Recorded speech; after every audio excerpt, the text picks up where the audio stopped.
Rolls Royce दुनिया की सबसे लग्जूरियस कार्स बनाती है और दुनिया के सबसे अमीर लोग एक रोल्स रॉयस ओन करने के सपने देखते हैं। लेकिन सरप्राइजिंगली इसी लग्जूरियस रोल्स रॉयस की शुरुआत एक ऐसे लड़के ने की थी जिसका पूरा बचपन गरीबी में चाइल्ड लेबर करते हुए निकला। कहानी की शुरुआत होती है 1863 में। इंग्लैंड के एक छोटे से गाँव में जन्म होता है हेनरी रॉयस का। जब रॉयस केवल 4 साल के थे तभी उनके फादर का बिजनेस बर्बाद हो गया और पूरी फैमिली सड़क पे आ गई। लेकिन ये तो केवल प्रॉब्लम्स की शुरुआत थी। इसके बाद महज 9 साल की उम्र में रॉयस ने अपने फादर को हमेशा के लिए खो दिया, जिस कारण उनकी मदर को मेड का काम करना पड़ा और रॉयस न्यूज़पेपर डिलीवरी करने लगे। अब तक रॉयस का फ्यूचर डार्कनेस से भरा हुआ था, लेकिन 14 साल की उम्र में उनकी लाइफ में एक टर्निंग पॉइंट आया। उनकी एक आंट ने हेनरी में पोटेंशियल देखा। वो ग्रेट नॉर्दर्न रेलवे कंपनी में गई और वहाँ 20 पाउंड पर एनम दे के रॉयस को एज एन अप्रेंटिस ज्वाइन करवा दिया। अगले 3 सालों में रॉयस ने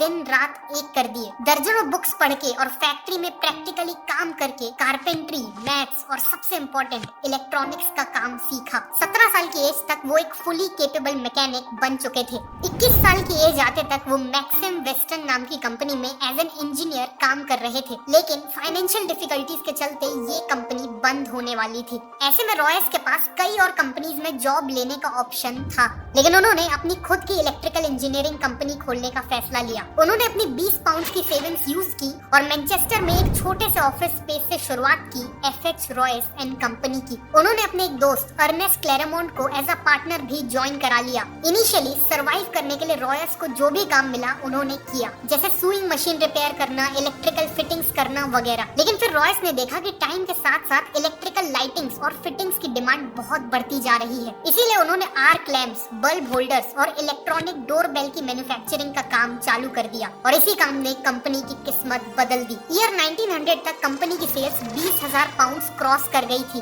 38 की एज में रॉयस की एक फैमिली थी और वो एक बहुत बड़ी फैक्ट्री बिल्ड करने का प्लान कर रहे थे। सब कुछ अच्छा चल रहा था कि तभी कहानी में एक ट्विस्ट आता है। 1901 में जर्मन और अमेरिकन कंपनीज ने ब्रिटिश इलेक्ट्रॉनिक्स मार्केट में एंट्री ले ली। कंपटीशन एकदम से बढ़ गया और इलेक्ट्रॉनिक्स इक्विपमेंट के प्राइसेस काफी गिर गए। पूरी कोशिश के बाद भी रॉयस का बिजनेस क्रैश करने लगा और इतनी मेहनत से बनाए हुए बिजनेस को फेल होते देख रॉयस की फिजिकल और मेंटल हेल्थ तेजी से खराब होने लगी। जब रॉयस ने डॉक्टर को कंसल्ट किया तो उन्हें एक सिंपल एडवाइस मिली। ठीक होने के लिए रॉयस को फ्रेश एयर में रहने की जरूरत थी। साथ में उन्हें एक कार खरीदने की सलाह दी गई ताकि वो अपनी बॉडी को बिना स्ट्रेन दिए ट्रैवल कर सके। रॉयस ने एक वेकेशन लेके खुद को ठीक किया और फिर डेकोविल नाम की एक फ्रेंच मेड कार भी खरीद ली। ये कार काफी आवाज करती थी, ब्रेक्स इनइफेक्टिव थे और ओवर हीटिंग जैसी प्रॉब्लम्स भी थी। हेनरी जैसे परफेक्शनिस्ट के लिए ये कार बिलो स्टैंडर्ड थी, इसीलिए उन्होंने डिसाइड किया कि वो इस कार में माइनर मॉडिफिकेशंस करेंगे। लेकिन जाने अनजाने उन्होंने कार को पूरी तरह ही रीडिजाइन कर डाला। ये रीडिजाइन कार ओरिजिनल डेकोविल कार से काफी सुपीरियर थी और यहीं से रॉयस को कॉन्फिडेंस आया कि वो अपनी खुद की कार्स बिल्ड कर सकते हैं और इवन कार्स का बिजनेस भी कर सकते हैं। उन्होंने एक छोटी सी टीम असेंबल की और अपनी नई कार को डिजाइन करना चालू कर दिया।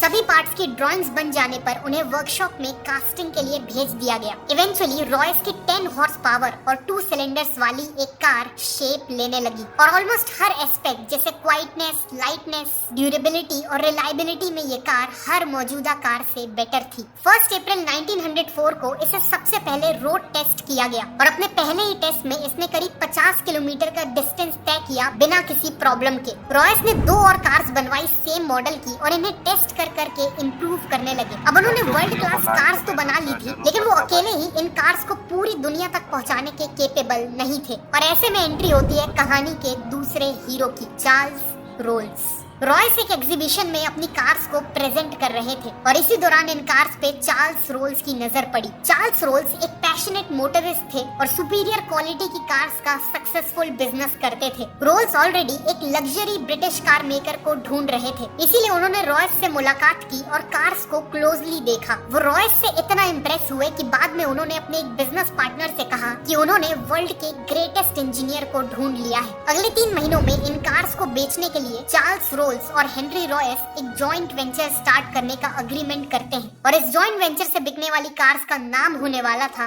Rolls Royce. मार्च 1906 में रोल्स रॉयस लिमिटेड को ऑफिशियली स्टैब्लिश किया गया और सबसे पहले 4 रोल्स रॉयस 10, 15, 20 और 30 हॉर्स पावर वाली मॉडल्स को सप्लाई करने का डिसीजन लिया जाता है। रोल्स का मानना था कि किसी भी कार की मार्केटिंग करने का सबसे अच्छा तरीका है उस कार के साथ रेसिंग टूर्नामेंट्स में पार्टिसिपेट करना। इसीलिए रोल्स ने आइल ऑफ मैन टूरिस्ट ट्रॉफी जैसे प्रेस्टिजियस टूर्नामेंट्स में पार्टिसिपेट किया और रोल्स रॉयस की कार्स यूज करके उन रेसेस को जीता भी। साथ ही साथ उन्होंने इन कार से कई नए स्पीड रिकॉर्ड्स भी बनाए। इन सब से रोल्स रॉयस ऑलरेडी एक ग्रेट कार कंपनी की तरह एस्टैब्लिश हो चुकी थी, लेकिन अभी उनकी सबसे सक्सेसफुल कार का आना बाकी था। ईयर 1906 के एंड में रॉयस ने 40 और 50 हॉर्स पावर और 6 सिलेंडर्स के साथ एक मॉडल लॉन्च किया। इसकी बॉडी का कलर सिल्वर था और ये चलाने में बेहद स्मूथ और साइलेंट थी, बिल्कुल एक गोस्ट की तरह, और इसीलिए इसका नाम सिल्वर घोस्ट रखा गया। कार को मार्केट करने के लिए रोल्स ने 24,000 किलोमीटर का एक इंड्योरेंस टेस्ट प्लान किया, जिसमें सिल्वर घोस्ट को संडेज को छोड़कर 2.5 महीनों तक दिन और रात के लिए लगातार चलाया गया और 24,000 किलोमीटर का डिस्टेंस कवर किया गया। सिल्वर घोस्ट ने बिना किसी इशू के ये टेस्ट पास भी कर लिया। इसके अलावा रोल्स ने कई डेमोन्स्ट्रेशंस ऑर्गेनाइज किए, जिसमें उन्होंने सिल्वर घोस्ट को विस्पर टेस्ट से गुजारा। इस टेस्ट में वो कार के बोनट के ऊपर एक कॉइन को बैलेंस करते हुए उसे बिना गिराए चलाते थे, जिससे प्रूव होता था कि ये कार एक्सट्रीमली स्मूथ है। इन्हीं स्ट्रेटजी से सिल्वर घोस्ट चारों तरफ best car in the world की तरह पॉपुलर हो गई और ये उस समय के किंग्स, क्वींस और इंडस्ट्री लीडर्स की फर्स्ट चॉइस बन गई। रोल्स और रॉयस की पार्टनरशिप का डिसीजन एक मास्टर स्ट्रोक साबित हुआ था। उन्हें हर तरफ से सक्सेस मिल रही थी कि तभी एक भयानक हादसा हो गया। कार्स के साथ साथ चार्ल्स रोल्स एविएशन के लिए भी काफी पैशनेट थे। 12 जुलाई 1910 को वो राइट फ्लायर नाम का प्लेन उड़ा रहे थे। फ्लाइट के दौरान एयरक्राफ्ट का टेल सेक्शन टूट गया और प्लेन 100 फीट की ऊंचाई से क्रैश कर गया। इस हादसे में 32 साल के चार्ल्स रोल्स ने अपनी जान गंवा दी। अनफॉर्चुनेटली एयरप्लेन एक्सीडेंट्स में जान गंवाने वाले वो ब्रिटेन के पहले इंसान बने। इस हादसे ने रॉयस को डीपली इम्पैक्ट कर दिया था। वो इस लॉस से उभरने की कोशिश कर ही रहे थे कि 1911 में उन्हें एक और झटका मिला। उनकी हेल्थ तेजी से खराब होने लगी और डॉक्टर्स ने बताया कि उन्हें बॉल कैंसर है। उनका एक मेजर ऑपरेशन हुआ, लेकिन इसके बाद भी डॉक्टर्स ने कहा कि वो केवल 3 महीने ही जी पाएंगे। इस हालत में भी रॉयस बेड से ही सिल्वर घोस्ट के डिजाइन और इंजीनियरिंग को इम्प्रूव करते रहे और फिर एक मिरेकल हुआ। देखते ही देखते 3 महीने बीत गए और रॉयस ने 100% रिकवरी अचीव कर ली। वापस आने के बाद रॉयस ने सिल्वर घोस्ट में मेजर इम्प्रूवमेंट्स किए। ग्राउंड क्लियरेंस बढ़ाया गया, सस्पेंशन को इम्प्रूव किया गया और शैसीज को भी स्ट्रॉन्ग बनाया गया। इसी दौरान रोल्स रॉयस ने देखा कि कार्स के बोनेट पे पर्सनलाइज मैस्कॉट्स लगाने का एक ट्रेंड चला है, लेकिन कंपनी चिंता में थी कि लोग इनएप्रोप्रिएट मैस्कॉट्स लगा रहे हैं, जिससे रोल्स रॉयस की इमेज नेगेटिवली इम्पैक्ट हो सकती है। इसीलिए उन्होंने खुद का मैस्कॉट डिजाइन करवाया। इनके मैस्कॉट में एलेनोर थॉर्टन नाम की ब्रिटिश एक्ट्रेस और मॉडल को यूज किया गया है। ये स्कल्पचर एक वुमेन को आगे की ओर लीन करता दिखाता है। उनके हाथ पीछे की ओर स्ट्रेच्ड हैं और उनके ऊपर तेज हवा पड़ रही है। ये मैस्कॉट एक सेंस ऑफ ग्रेस, फ्रीडम और स्पीड को सिंबलाइज करता है। इसका नाम है स्पिरिट ऑफ एक्सटेसी। एक्सटेसी का मतलब है ओवरवेलमिंग हैप्पीनेस। इन सभी इंप्रूवमेंट्स के चलते रोल्स रॉयस की सेल्स और प्रॉफिट्स एक्सपोनेंशियली ग्रो कर रहे थे। 1913 तक उनका प्रॉफिट 90,000 पाउंड से भी ज्यादा हो चुका था और ब्रांचेस को इंटरनेशनली एक्सपैंड करने के भी प्लान्स थे। लेकिन फिर से कुछ ऐसा हुआ जिसने रोल्स रॉयस को ऑलमोस्ट बर्बाद कर दिया। World war 1। 1914 में वर्ल्ड वॉर 1 की शुरुआत हुई, लेकिन रोल्स रॉयस इसके लिए तैयार नहीं थी। वॉर के कारण इकोनॉमी क्रैश हो गई, जिसका इम्पैक्ट सबसे ज्यादा रोल्स रॉयस जैसी लग्जरी कार कंपनीज पे पड़ा। सेल्स क्रैश कर गई और कंपनी को एम्प्लॉयज को फायर करना पड़ा। सभी को लग रहा था कि रोल्स रॉयस वॉर को सरवाइव नहीं कर पाएगी, लेकिन रॉयस के दिमाग में कुछ और ही प्लान्स थे। रॉयस ने मिलिट्री अथॉरिटीज से मीटिंग की, जिसके बाद उन्हें रियलाइज हुआ